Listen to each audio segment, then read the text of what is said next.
पिछले एपिसोड में Elder Liu investigation करके आ गया था, जिसको देखते ही एल्डर बेन ने कोई पील खा लिया था। अब एल्डर लियू मिस्किन को बताता है कि जी क्वान 8 दिन पहले लिंगसान में मरा था, इसलिए सभी को लगता है टैन्यू ने ही उसको मारा है। यह सुनते ही मिस्किन एल्डर बेन से पूछती है, क्या आपको कुछ कहना है? इस पर एल्डर बेन कहता है, उस दिन सच में एक स्टूडेंट लाइटिंग से मारा गया था, लेकिन मैं उसे बचाने के लिए कुछ नहीं कर पाया। इतना कहकर वो ब्लड वॉमिट करने लगता है। यह देख एल्डर इसको शांत कराते हैं और कहते हैं, वैसे स्टूडेंट तो बदकिस्मती होते हैं। लेकिन अब टैन्यू जान जाता है कि यह सब कुछ एल्डर बेन की एक्टिंग है, क्योंकि उसके ब्लड में से मेडिसिन की स्मेल आ रही थी। फिर टैन्यू सोचने लगता है, जी क्वान एल्डर बेन का स्टूडेंट है और मैंने ली जियान को मारा था, जिस वजह से अब एल्डर बेन मुझको मार देना चाहता है। इसके अलावा सेन के साथ में भी उसका प्रॉब्लम है, इसलिए जब मैं यहाँ से चला गया, इसने रिसरेक्शन रॉयल ग्रास को पॉइजन देने के बाद जी क्वान को मार दिया।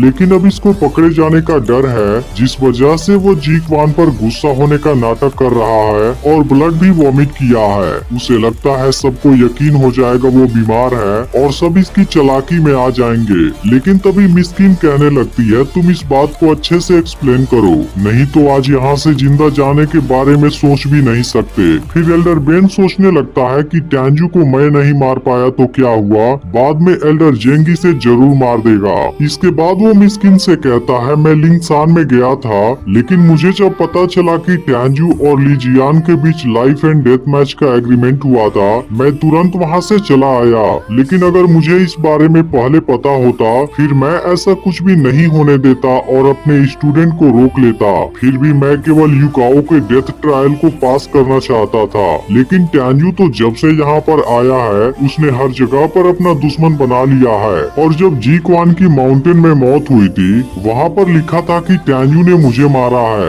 इसलिए मुझे लगता है यह काम जरूर किसी दूसरे ने किया है, जो टैन्यू को इसमें फंसाना चाहता था। लेकिन फिर भी जी क्वान ने शाम को रिसरेक्शन रॉयल ग्रास को डैमेज किया था, जबकि मैंने उसे बहुत अच्छे तरीके से डिसिप्लिन किया था। इस पर मिस्किन कहती है कि तुम्हारी बातों से ऐसा लगता है जी क्वान ने रिसरेक्शन रॉयल ग्रास के बारे में सुन लिया था। तब एल्डर बेन कहने लगता है, जब शाम को हम लोग उसके बारे में बात कर रहे थे, तभी उसी वक्त जी क्वान ने उसके बारे में सुन लिया होगा। लेकिन अगर फिर भी आपको लगता है कि मैं झूठ बोल रहा हूँ, तब आप मेरी सोल मेमोरी को भी चेक कर सकती हैं। अब टैन्यू एल्डर बेन के इस खतरनाक चालाकी को देख हैरान हो जाता है। फिर कहता है, लेकिन कोई बात नहीं, समय आने पर मैं तुम्हारे काले कारनामे को सबके सामने जरूर लाऊंगा। फिर मिस्किन कहने लगती है कि वो तुम्हारा ही स्टूडेंट था जिसने इतना बड़ा क्राइम किया है, इसलिए तुम अब से मेडिसिन गार्डन में घुटनों के बल रहोगे। लेकिन तुम अब केवल मेरे ही ऑर्डर पर खड़े नहीं होगे।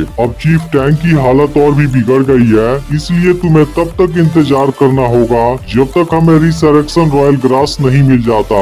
इसके बाद मिस्किन कुछ एल्डर को सीक्रेट रिल्म में जाने के लिए कहती है, जहाँ से लेवल 8 वाला रिसरेक्शन रॉयल ग्रास मिल सके। इसके अलावा मिस्किन बाकी लोगों को भी अलग अलग डायरेक्शन में जाने के लिए कहती है, जिसके बाद एल्डर बेन भी यहाँ से चला जाता है। फिर टैन्यू सोचता है, तुम एक बार मेरे दोनों बिस्ट को जाग जाने दो, उसके बाद तो मैं तुम्हें डिस्ट्रॉय कर ही दूंगा।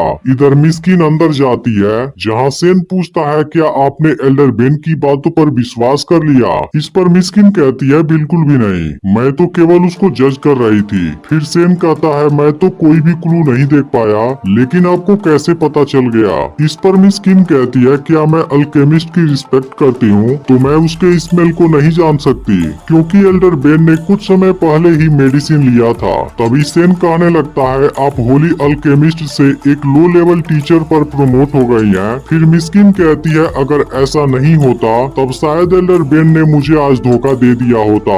इसके बाद वो कहती है कि एल्डर बेन का फादर सियानमेन डेनमार्क का 4th एल्डर है, जिसकी वजह से मैं अभी उसे मूव नहीं कर सकती, नहीं तो आज मैंने उसको मार दिया होता।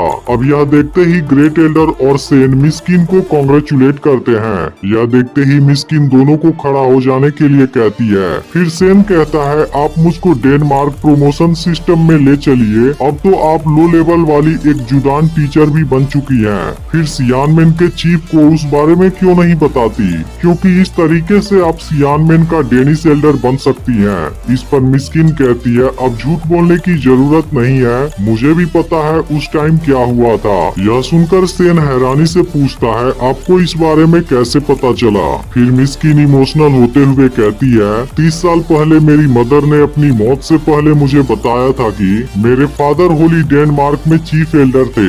इसके बाद वो कहती है, डेन ट्री पूरे डेनमार्क में सबसे यूनिक है, लेकिन होली गेट के पूर्व सेकेंड डेनिस एल्डर मेरे फादर को लेकर चला गया, जो कि गोंगसुन यान की चाल थी, और वर्तमान के अधिपति ने सब कुछ मिटा दिया, जिसके बाद उनको इंपीरियल पैलेस में से बाहर निकाल दिया गया था। फिर गोंगसुन यान ने किसी तरह से मैगपी नेस्ट पर कब्जा कर लिया और वो डेनमार्क का लीडर बन गया। इसके बाद वो कहती है, उन्होंने मरने से पहले जिस तरीके से मुझको देखा था, मैं उसे कभी भी नहीं भूल सकती। इसलिए मैं जब इन 30 सालों तक चीफ थी, मैंने अल्केमी बुक स्टडी करने के लिए अपना बेस्ट दिया, ताकि मैं होली गेट में एंटर कर सकूं और मैं अपने फादर के लिए होली गेट डेनमार्क में चीफ की पोजीशन को वापस हासिल कर सकूं। इसलिए इन मुसीबतों से निकलने के लिए मुझे कोई न कोई तरीका जरूर खोजना होगा, जिसके बाद ही मैं डेनमार्क में सक्सेसफुली एंटर कर पाऊंगी। इसके बाद मिस्किन ग्रेट एल्डर और सेन को बाहर जाने के लिए कहती है, क्योंकि वो कुछ देर के लिए अकेला होना चाहती है। फिर मिस्किन बहुत दुखी हो जाती है और कहने लगती है, मुझे डर है कि इस बार भी मैं इस मुसीबत से बाहर नहीं निकल पाऊंगी। फिर भी मैं रिसरेक्शन पिल के रिफाइनिंग में यूज होने वाले मेडिसिन को खोज रही हूँ, क्योंकि रिसरेक्शन रॉयल ग्रास के अलावा और कोई भी एलेक्सिर उसमें यूज नहीं हो सकता। फिर मिस्किन अपने फादर से प्रे करके हेल्प मांगने लगती है, क्योंकि अगर इस बार वो इसमें फेल हो गई, फिर वो कभी भी अपना बदला नहीं ले पाएगी। इसके बाद मिस्किन यहाँ से जाने लगती है, लेकिन तभी एल्डर सुबिंग यहाँ पर आ जाता है। फिर मिस्किन कहती है, आप यहाँ अचानक से कैसे आ गए? अगर कोई गलती हो गई हो तो माफ कर दीजिएगा। फिर एल्डर सुबिंग कहने लगता है, तुम केवल एक बार मुझे चांस दो, मैं बहुत अच्छे से तुम्हारा ख्याल रखूंगा। इस पर मिस्किन कहती है कि आप अपनी इज्जत का ख्याल रखिए, नहीं तो अगर फिर से आपने ऐसा करने की कोशिश की, तब मैं चीफ टेंग से इस बारे में सभा करने के लिए बोल दूंगी। तब सुबिंग कहने लगता है, अगर तुम उसको होश में नहीं ला सकी, फिर उसका सजा भुगतने के लिए तैयार रहना।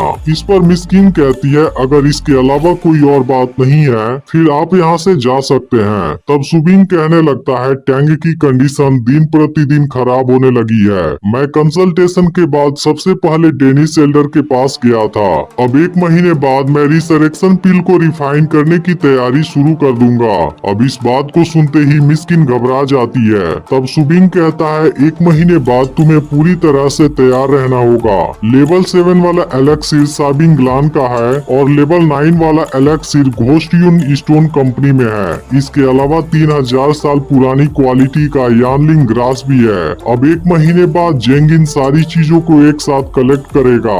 इसलिए अगर एलेक्सिर समय पर तैयार नहीं हुआ और इसमें थोड़ी सी भी देरी हुई, तब तुम इसका नतीजा भुगतने के लिए तैयार हो जाना। और अब सुबिंग यहाँ से चला जाता है। इसके बाद मिस्किन काफी परेशान हो जाती है, क्योंकि सब कुछ इतना जल्दी कर पाना इम्पॉसिबल है। फिर एपिसोड यहीं पर एंड हो जाता है।